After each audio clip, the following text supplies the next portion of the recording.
Unique New York. Leather. Leather pleather. Pleather leather Luther. Luther leather. Leather pleather. Are you gonna do vocal warm-ups with me? No.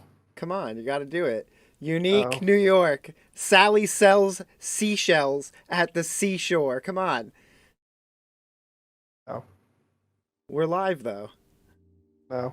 I'm alright. Come on. Come on. How are you? No, I'm good. You're gonna get tongue twisted. No. I think I'll be fine. Alright.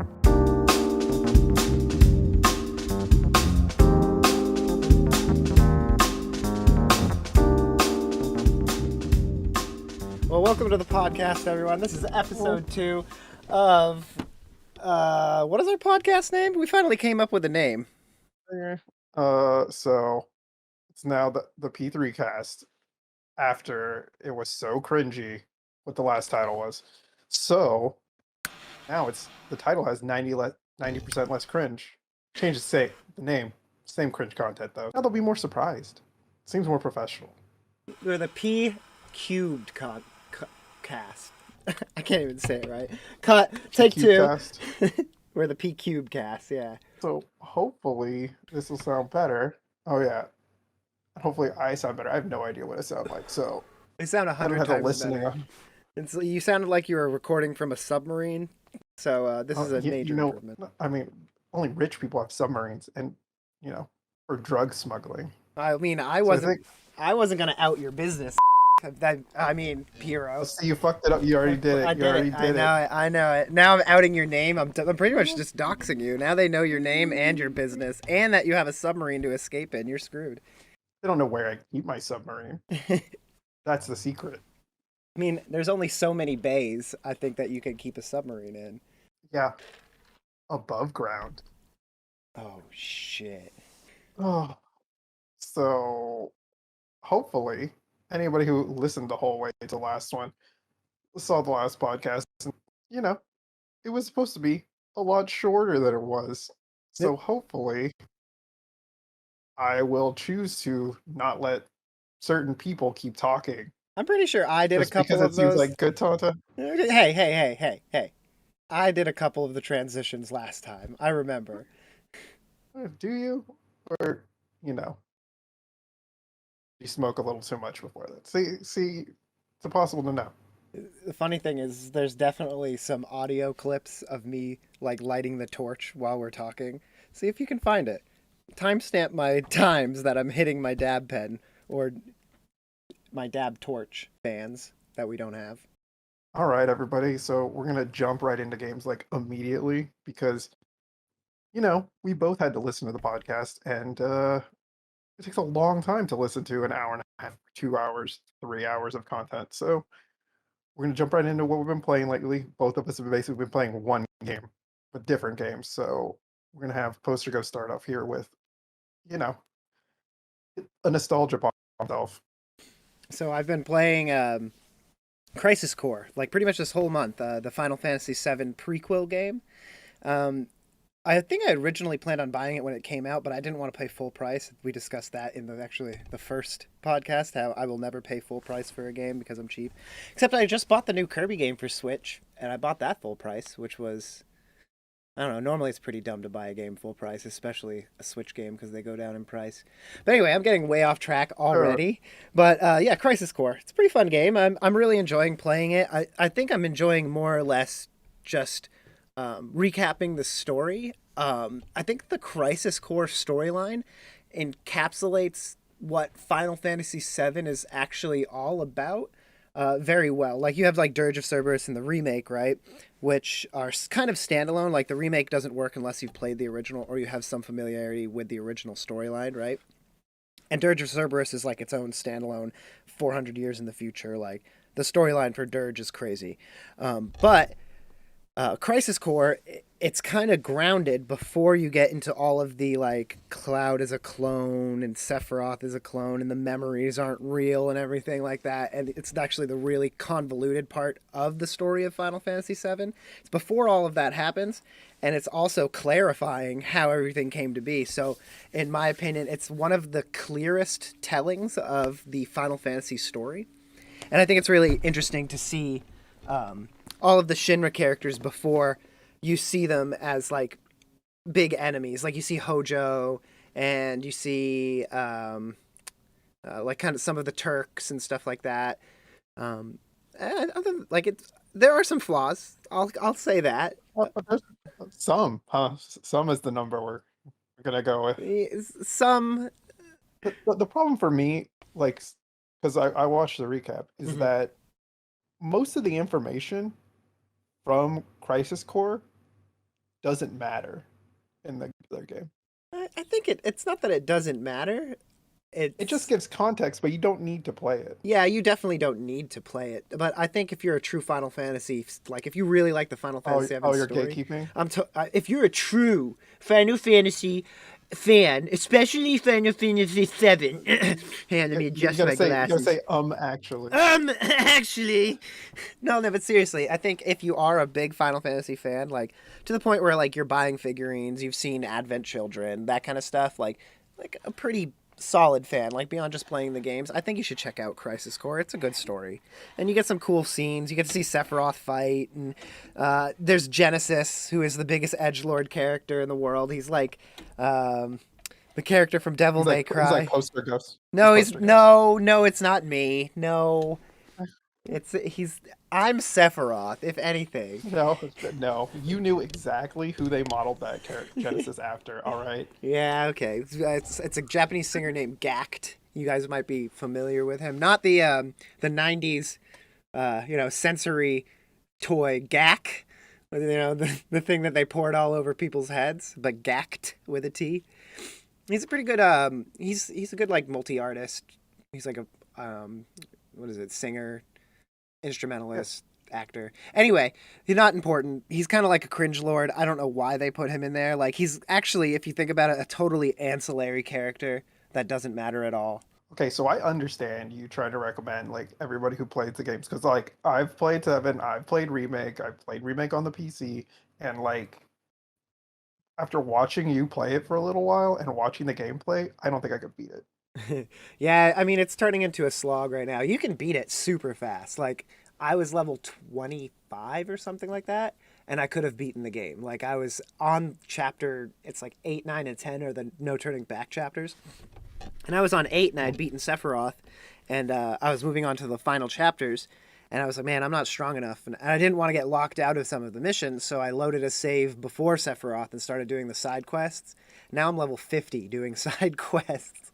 And everything is one-shotting me or like stunning and silencing me. Like it's brutal. But luckily I can cheese the game as hard as they're cheesing me. So I'm just kind of like breezing through the missions.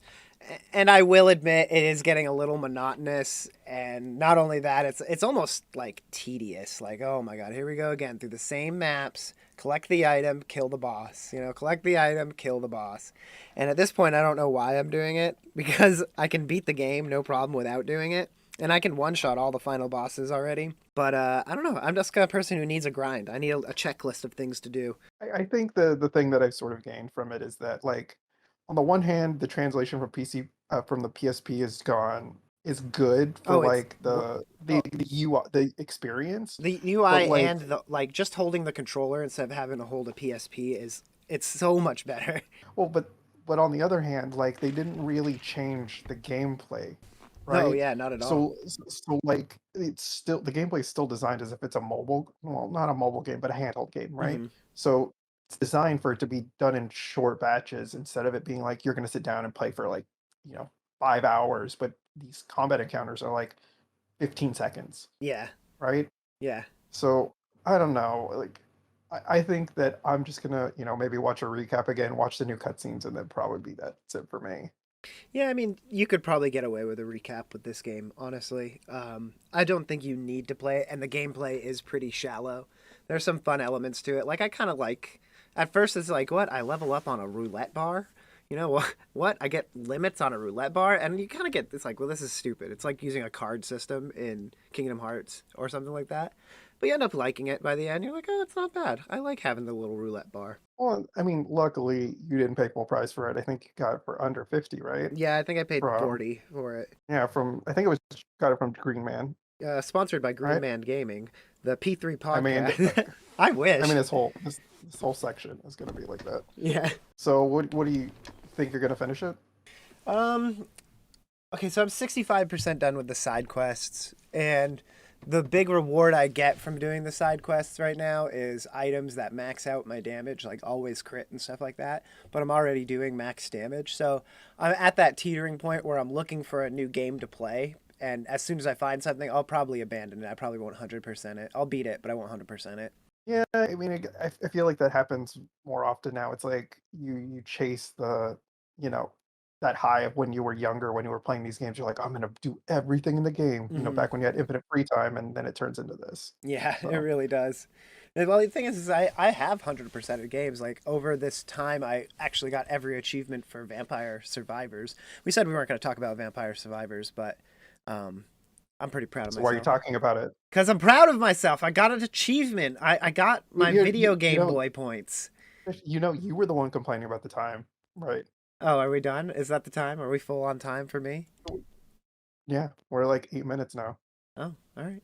Well, moving on. Well, I'm just saying. I mean, No, no, just I'm keep tracking saying. this is how it has to be. All I right. talk too much, apparently. I talk too much. Good segue was from I also bought the game I've been playing from GMG for like $60. Boo! Boo this So man! so I've been playing Hogwarts Legacy for the last 2 weeks, 2 weeks, I Boo think. the wizard game! And I put, let's see, 41.62 hours according to Steam, but the gameplay timer says 27, so I don't know if it doesn't count loading or what. Oh, hang on, I want to see Um, how much time I put into Crisis Core real quick. We said 42 hours? yeah. I have 30 in Crisis Core, so you've managed to work twice as much as me and put in 10 more hours into your game. Well, here's the thing, right? Like you've streamed Crisis Core, right? Mm-hmm. No, And I when haven't I streamed Crisis Core. I've streamed the original Final Fantasy VII, but that's it. no, no, I mean you were streaming like to the channel, Oh, yeah, to you right? guys, yeah. And we're like, I'm not watching it. But then when I'm playing Hogwarts, you're like, let me see that Hogwarts. Let And me I was get in like, on I'm that. not even really doing anything. Not even doing anything. What are you doing in here? You guys Mhm. smoking some Hogwarts? I went into it expecting it to be hollow, empty, and you know, just a cash grab. Yeah, And I was just about to say. it doesn't really work like that. Like I feel like the world is way more populated than I kind of expect. The story is like whatever, because that's not even really what the game feels like is about for me.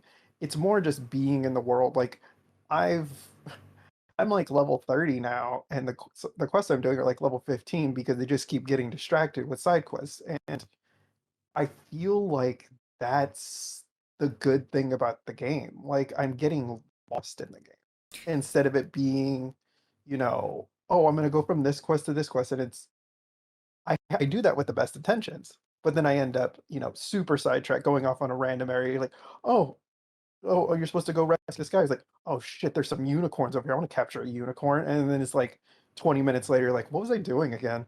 And you got to look up your quest. And I think the game is really good about that and being really atmospheric and populating the world so well. And you can tell that they put a lot of money into it. Hmm. Now, from what I've been watching, it has so many game mechanics. It's like you try to compare it to other games like The Witcher or Skyrim or Fable. Like there's like it has those elements, right? Where you're in an open world. It's very character driven to where it's like you're getting equipment, you're finding spells. But I think the big difference between specifically the world of Harry Potter and other worlds, and I've mentioned this to you, is it's and not to sound cliche, but it's very magical. It's so wizarding in a sense. You can think of it in one or two ways, right? You can think of it like, okay, I'm a wizard, so I'm gonna throw fireballs and rain down hellfire, and like I'm the spell wizard, right? Like I'm the attack wizard. But a lot of people forget about the utilitarian wizard, like the enchanter or the conjurer, like working illusions or making magic items. And I feel like Harry Potter exemplifies that part of the wizarding world, the intelligent, puzzle solving, like mystifying world of the wizard. I think the thing that the game establishes, and we've kind of, you and I have talked about it, that it's like, it feels very much like, for anybody who watched like My Hero Academia, it's like people have grown up with magic as opposed to when you make a character in like an MMO or an RPG or whatever. It's like, oh, I've never had these powers before. I'm just going to use them all willy. Whereas in this game, you don't really do that. You kind of just like only use the like offensive spells. Like you're not, oh, I'm not casting fireball all the time. It's like only when I'm fighting. Otherwise, I'm just like, riding around on a broom, I'm gathering materials. It's just like regular game. You feel like you're living the life of the wizard, not really being like, oh, I have to go on an adventure. I have to use these powers. I want to see how powerful I could become. It's not Hmm. about that. Yeah, I think it's an interesting take on the narrative of like wizarding and stuff like that. And I'm gonna segue this into why I'm not a big fan of Harry Potter because I've been praising the game. The game looks fun. I watch it every time. I just like there's something about the perspective Harry Potter is written from. It's you're always a student being told secrets from teachers and you're involved in like these heavy plots, right?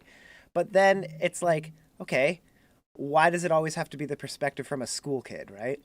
I want to see this from the perspective of someone within the Wizarding Council, right? Like what goes into the deeper parts of making this world work. Like, because it comes off on the surface is very mystifying, but then if you look deeper, it seems to me like it falls apart as all kind of like, it's all show, right? I mean, it really feels like like it's supposed. This is what I think. This is not what it's supposed to be. Like Right. this is just what I think. That it's supposed to. The reason we take the perspective as a child is because it's like trying to ease your way into it instead of like being overwhelmed with like the systems that are in place. I'm not talking about the gameplay systems, but like the systems of the world. Right.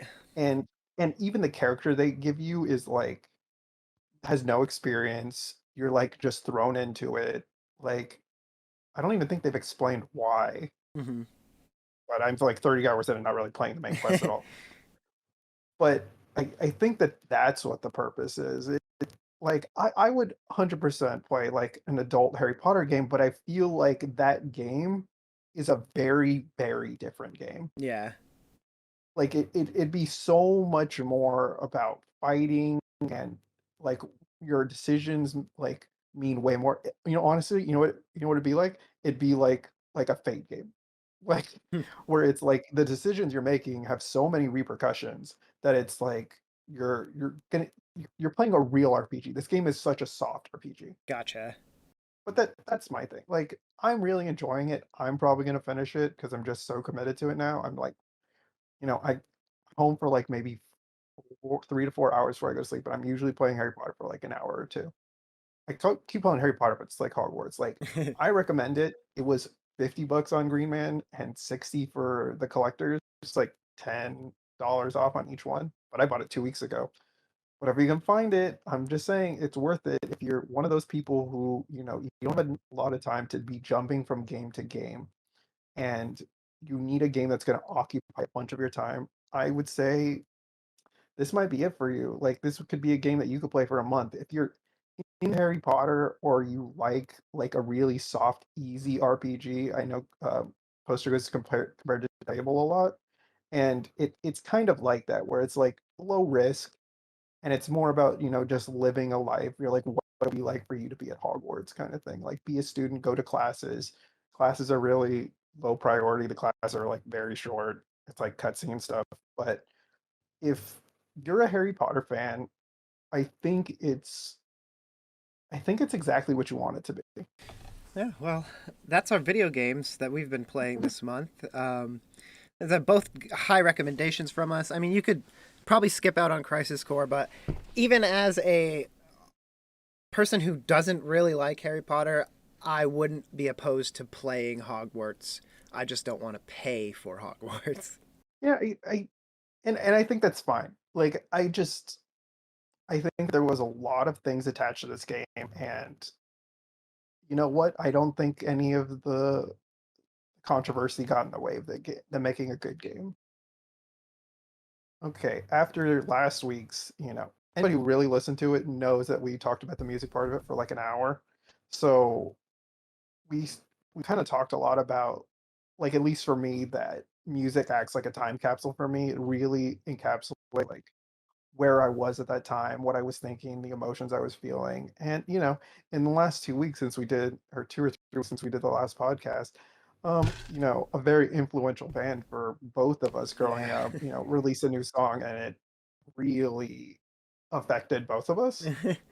Um, anybody, because Poster Ghost is 34 and Mhm. I'm 35.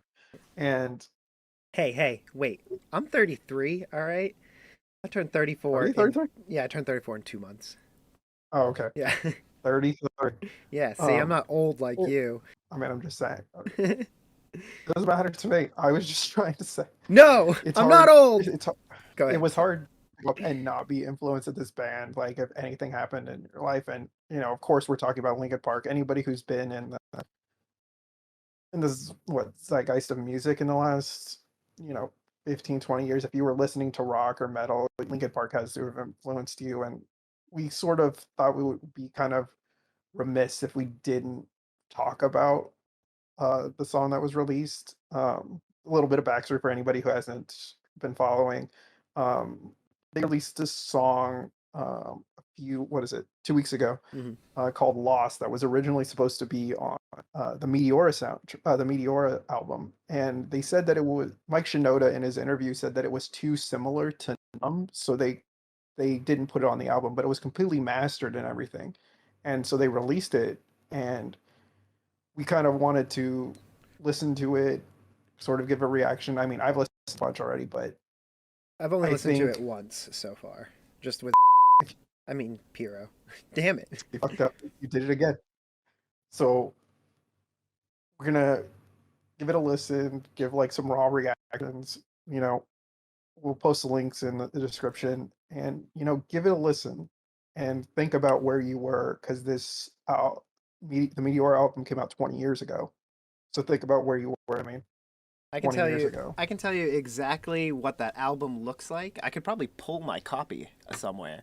But like no, I used to listen to that album every night before I went to bed. I just put it in my CD player.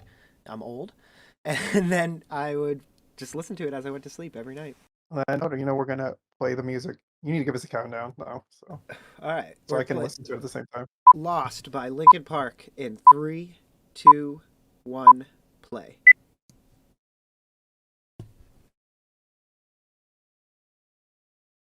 So I really like the AI generated art they used here. I'm pretty sure it's AI generated. It looks like it, right? Maybe it's not. Yeah, it definitely does. Oh, I think it's because it looks so jaggy most of the time. It's probably a combination of both.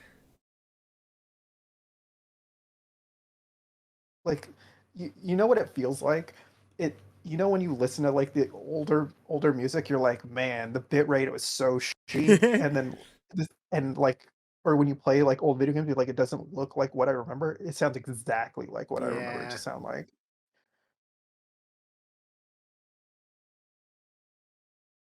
Oh my god.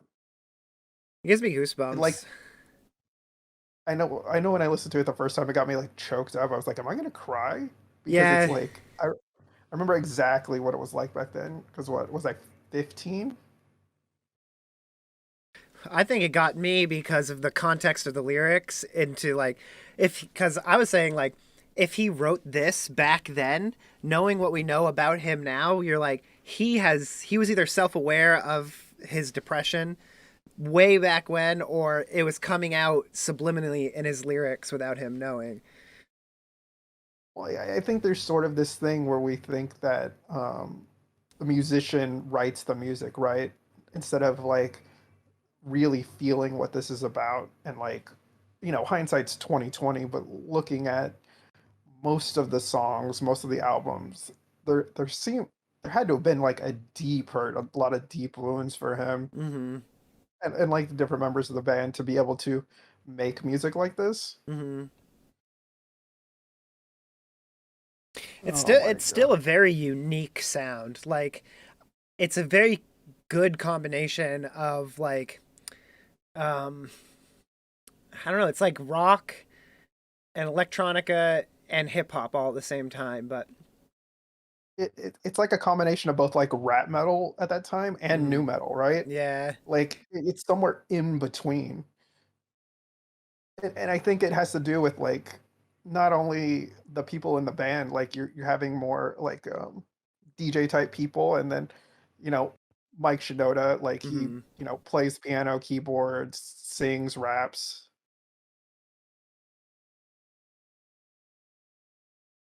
I'm getting the It's sort goosebumps of hard right now.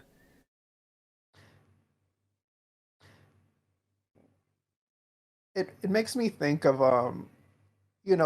we listened that song you sent me like a couple days ago where it was like you have these meshing of styles together, and you know the styles are so different, and somehow they all come together, right? Yeah, And no coherent message.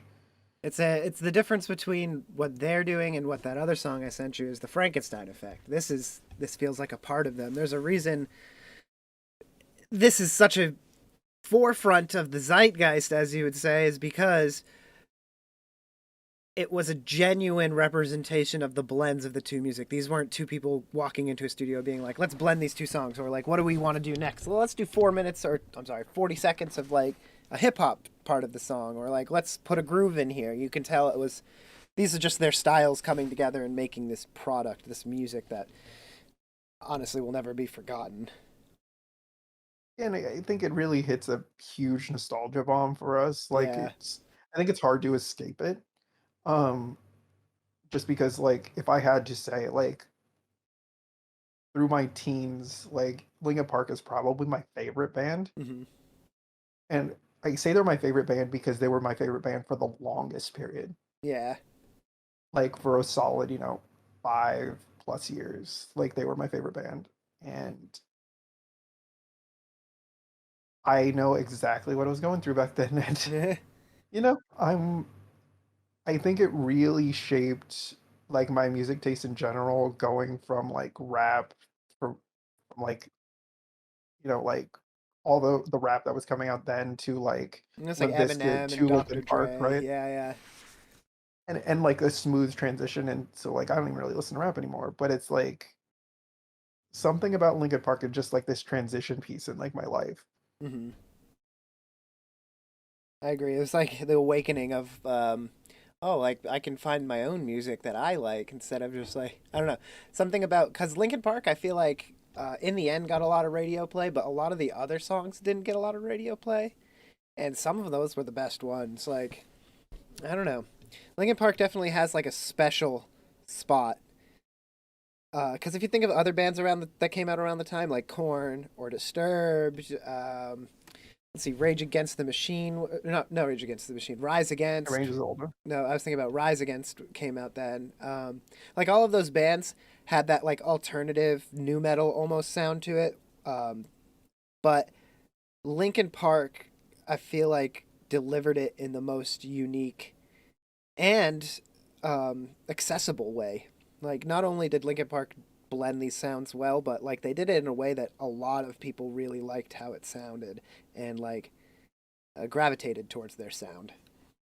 I think I'm gonna say something really kind of a little bit ridiculous, a little bit mic droppy, but I think the thing with Linkin Park is that what they did was they captured the voice of like a generation of people, Hmm. right? Of what was going on. Like, I don't want to say post 9/11, but like that's basically when we were in high school. Yeah. Um, but like that whole period of like not really emo yet, right? But Mm. it's more like this quiet anger kind of thing, right? Like a frustration.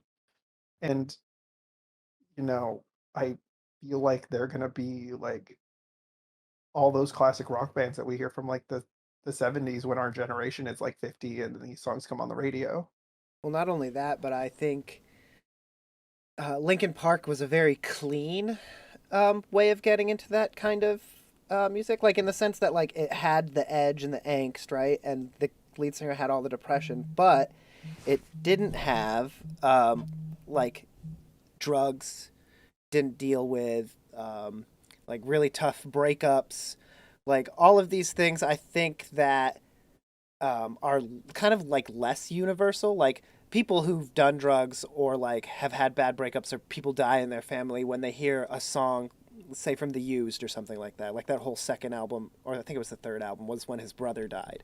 And so it was a really sad album, and he was still heavy into drugs. And so it was like a lot of those themes are present in the album. But when you listen to the song like Meteora, the themes are largely about depression, but at the same time, those are emotions that are more universal than I think like trying to escape a city, or like my life is boring. Like, cause fuck it, like everyone's life is boring, but like how do you feel is more important. And I think like Linkin Park put forth that theming without a lot of the emo or I want to say like drug and rock and roll affects to it.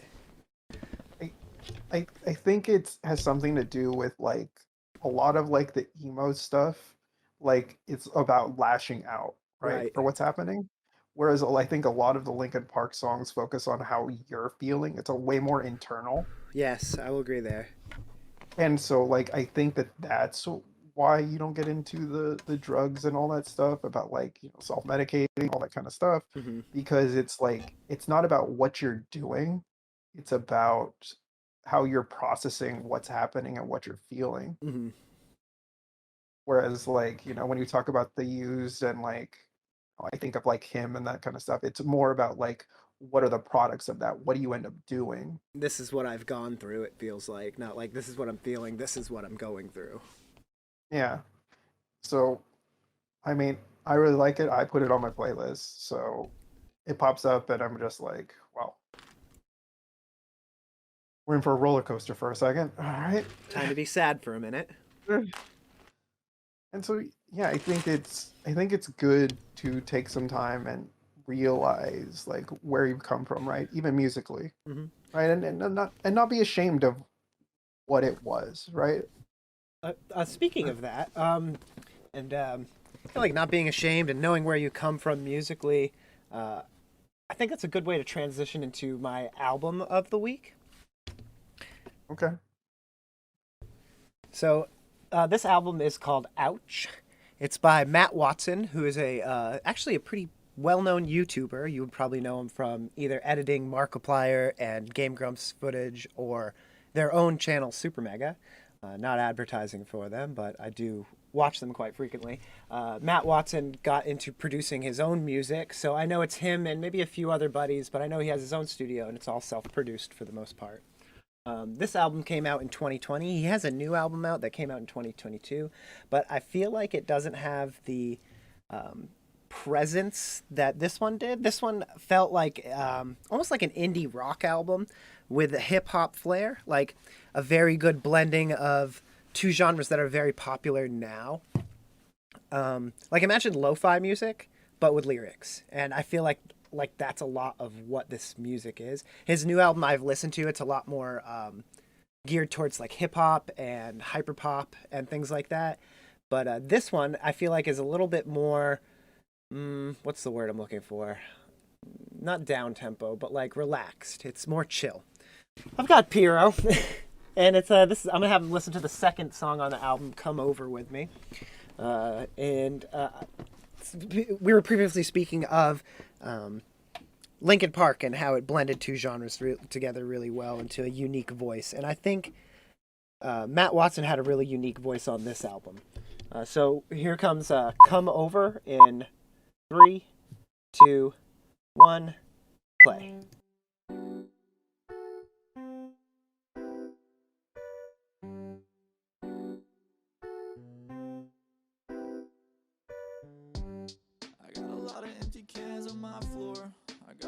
Like I know it's done intentionally for it to be at like that quality. Mm-hmm. Like lower the bit rate, make it more simple. Yeah.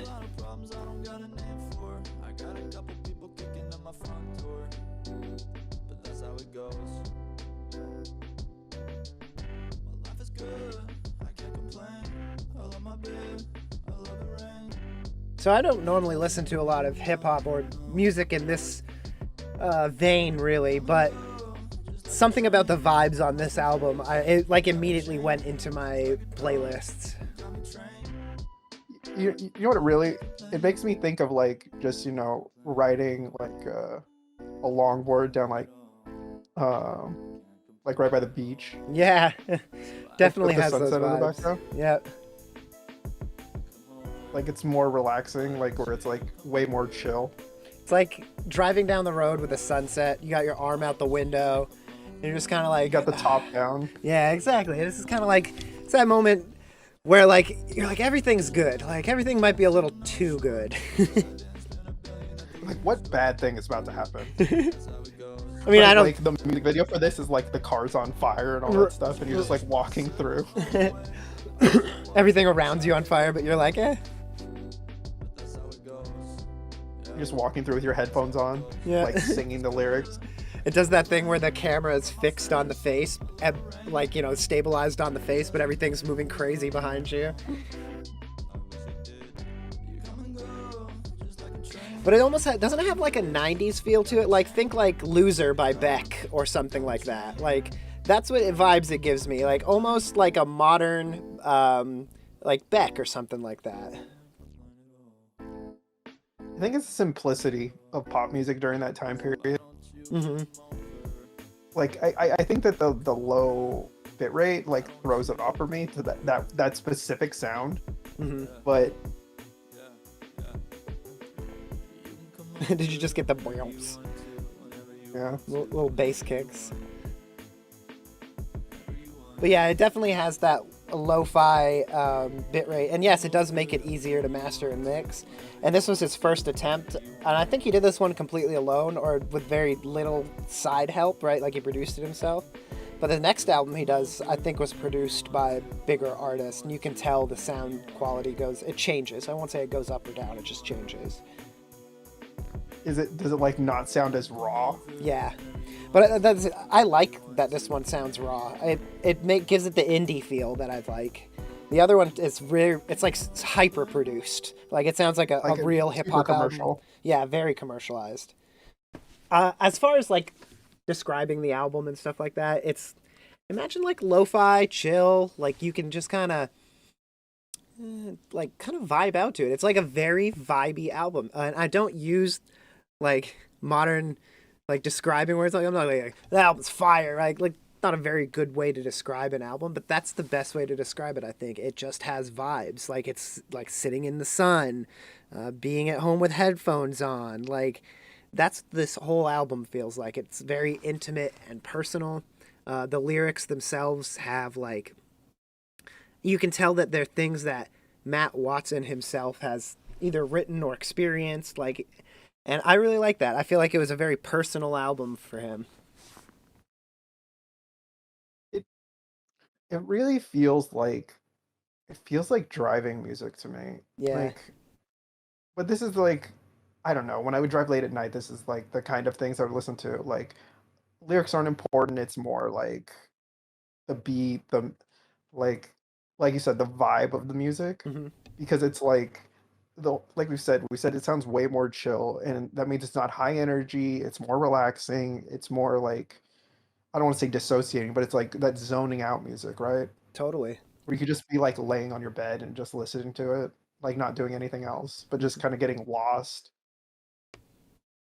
Yeah, and I think like not only that, when you actually do give the lyrics like attention and stuff like that, they come off as like kind of college hook lyrics. Like oh, I've got 1,000 empty beer cans and things like that.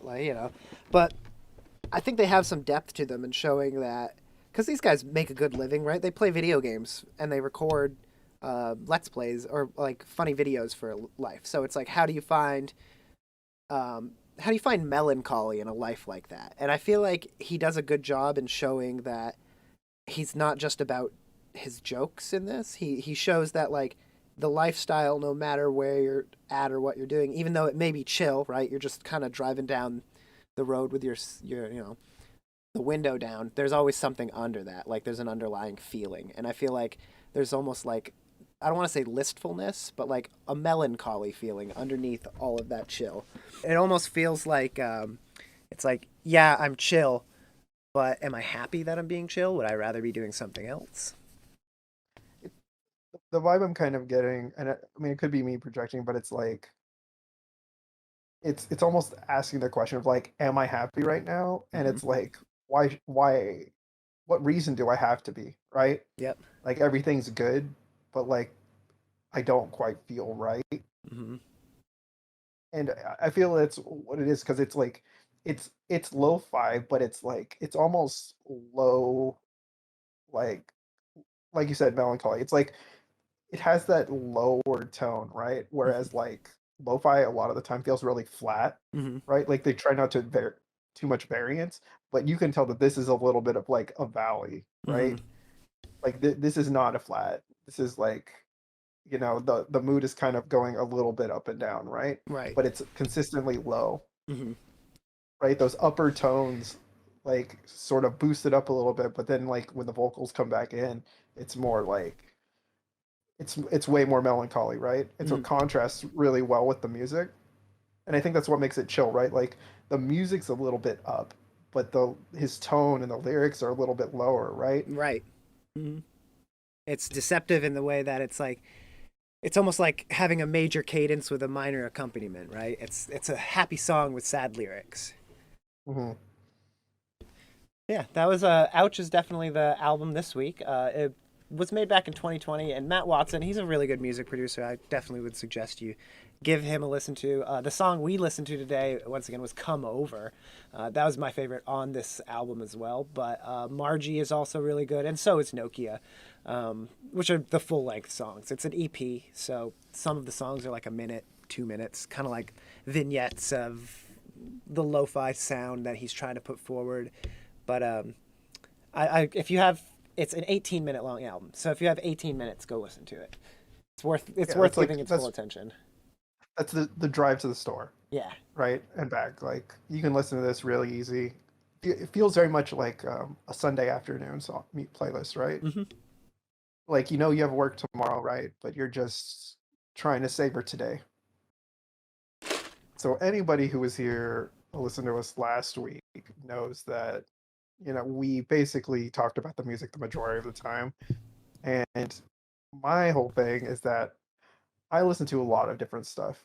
Probably not the happiest stuff right now, but I listen to a bunch of different stuff, and I think that the realization that my tastes are becoming like way more eclectic than they were like 10, 15 years ago is very interesting to me. And as Poster goes, he has education music. So my whole thing is like to try to pick some songs that are gonna mess with him, and then try to explain to me why I like these two songs. And this week these two songs aren't crazy different, but I think it'll be good. I think you'll have a lot to say. And I think this time we're going to listen to them back to back. I will do a little bit of talking during them, but I would like to do a comparison afterwards. So we're going to listen to both of them first, but I'll count them in. So the first song I picked, I flipped a coin because I feel like there's no good way to do these two songs. The first song we're gonna play is Hanabi. Pardon me, I have to go now. I listened to this song probably for the first time probably 2, 3 weeks ago, but I just was entranced by it. So hopefully you'll like it too. Okay, this Um, is Pardon Me, I Have to Go Now by Hanabi, starting in three, two, one. Oh, you showed me this song. yeah, but this is the whole song.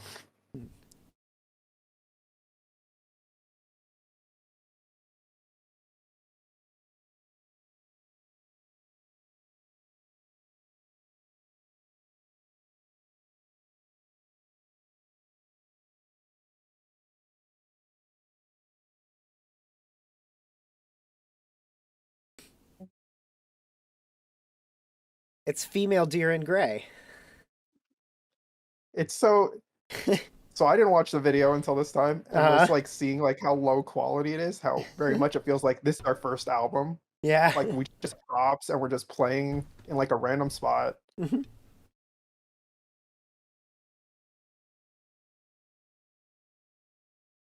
Are you, do you have the subtitles on? No. You can turn them on English and you can know what they're saying. Oh, the lyrics are underneath the video. Oh, are they?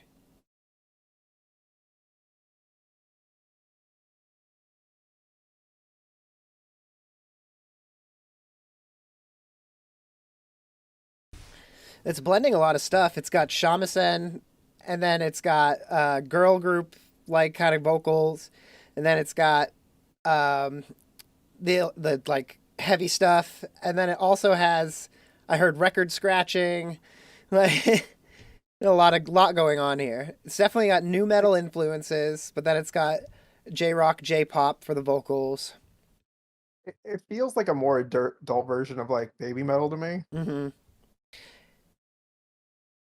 like where it's actual adults singing. Even though I think the baby metal girls, they're old, they're like adults now, right? I think so. Weren't they? I don't know how old they were before, but I think this is like some of like the League of Legends music videos coming into play for me. gotcha.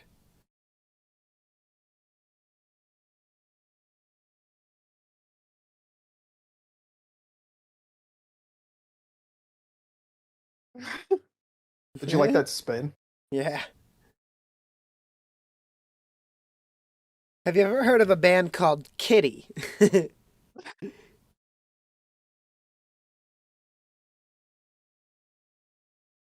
I've never been attracted to every girl in the band before. Yeah, Kitty.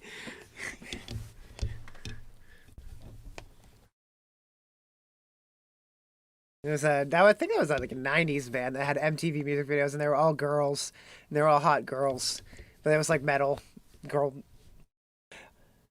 Can I call it girl metal? Am I allowed to say this is girl metal, or am I not allowed to say I that?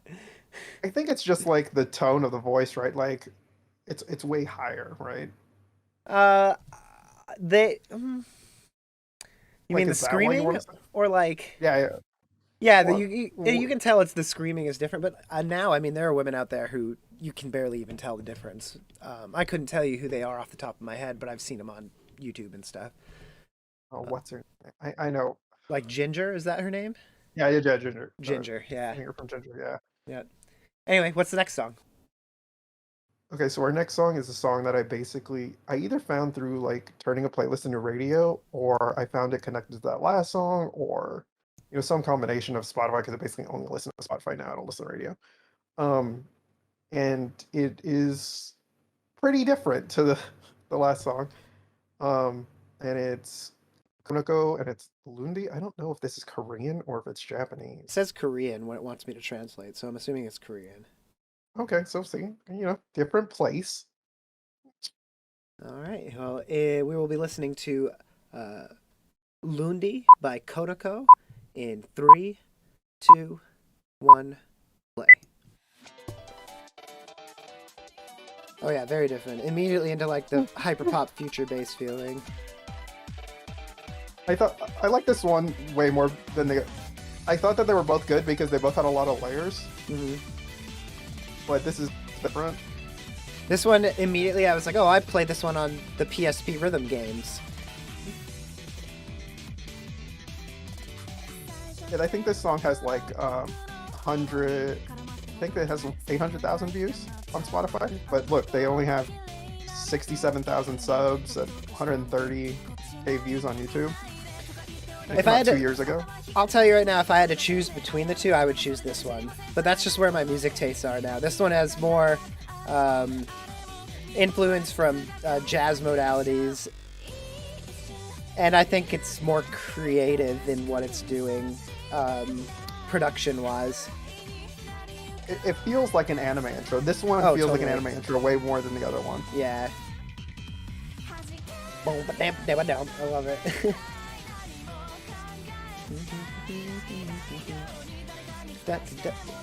That drum shuffle pattern is really is really popular in those anime intros. That top top top top top top top.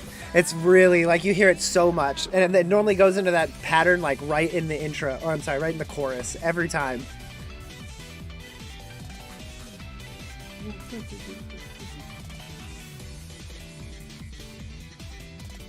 I just feel like it's really catchy, and like it has piano and keyboards in it, and it has that like It's the the production. breakdown and Yeah, it's the production is really good. Like them dropping the so what they're doing to get that sound, it's either a high pass or a low pass filter. I couldn't tell you exactly what it is, but essentially they're cutting all of the high sounds out of it, and that's why it sounds muffled. Then they can take the controller and just slowly open it up like a valve, and that's how you get those really cool breakdown sounds. But they're doing a really good job. All of the chopping of this, like the chicka cha chicka cha, those hard drum parts, they're chopping the actual song in that too to make it more dynamic. Oh, they're doing a lot of panning work. Like their transfer sounds are like womp womp, like those big transfers. Those are cool. Or transitions, not transfers. Sorry, we're not playing Tony Hawk. so there's a lot more production going into this one than the last song. Yeah, but Like behind the scenes compared to the last song, where it's like way more overt. yes, the last song is they're gonna have to focus on the artist, right? So what they're trying to make the final product come out is something that'll show off. Like if you're in a band, right, you want to hear your part in the song that you just put in, right? So they have to make everything kind of even. But with this, it's like it's like what we were talking about last podcast when we were saying you can tell when an album is made by a singular person or a song is made by a singular person instead of a group of people. Same thing with this. You can tell this was produced by one person. Or at least... Oh, see, there's your arrangement. So Kaz it was written by Konoko and Lundi, but it was arranged by a different person. So that means it was brought into the studio. They recorded all of the live parts, maybe like the what's it called? The piano part, the singing part, definitely. It was all pre-recorded, and then it was put together in the studio by someone else. So answer my question then, Poster Ghost. Why do I like both of these songs? I think Why are they basically like right after each other in my playlist? mostly because you like anime. Like, to be completely honest, I think it's because they probably remind you of an anime intro or outro, and then therefore give you that same nostalgic feeling of being like, oh yes, let's, this is about to begin, or this is a theme. And not only that, the vocals are pretty similar too. Like the one in the first song obviously are a lot heavier, but they have that same intonation to them, and it's like they both have the same what's the word I'm looking for, rhythmic qualities to them, and that comes from just the Japanese style of writing and singing lyrics, the phrasing. Well, the second song was Korean.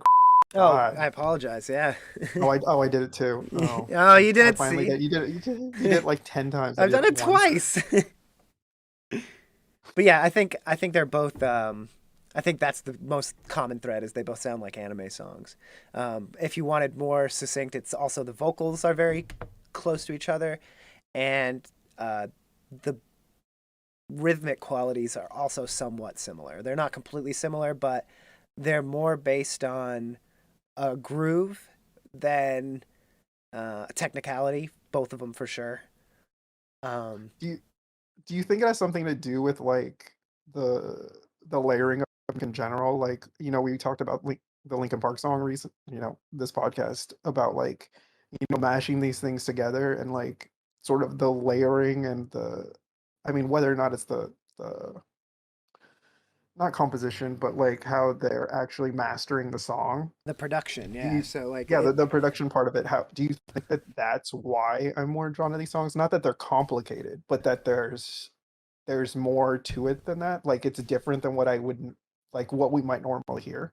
um, I don't know. That's a tough one because production wise, it's hard for me to see what stands out, especially since I'm not listening to them like at full volume, like with pure concentration. Like I'm not really picking that out. I'm listening more compositionally. Mhm.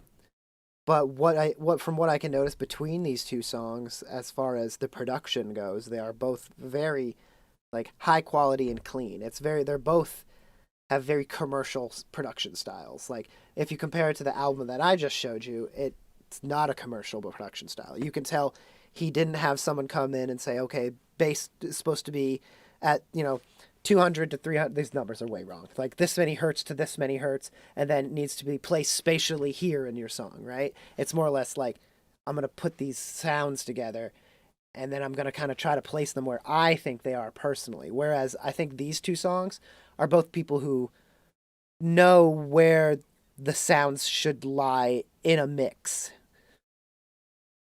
from a professional standpoint, not from like I've taught myself this standpoint, you know? Hmm. And Right? well, I mean, like you said with the second one, it was like by somebody else, right? The composition. Mm-hmm. And I mean, obviously, the first one, like, that's a band, so they didn't do it, right? Right. Like somebody else did it.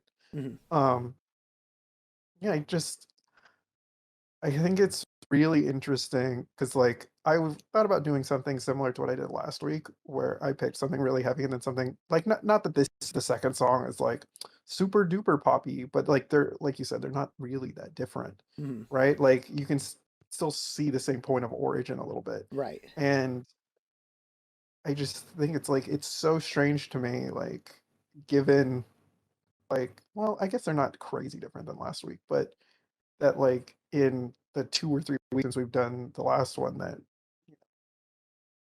even still like there are notes of similarity between them, but they're not the same thing, Mm-hmm. right? And that shift in your music taste, right? Like that range that you have of things that sound good to you, I think can change.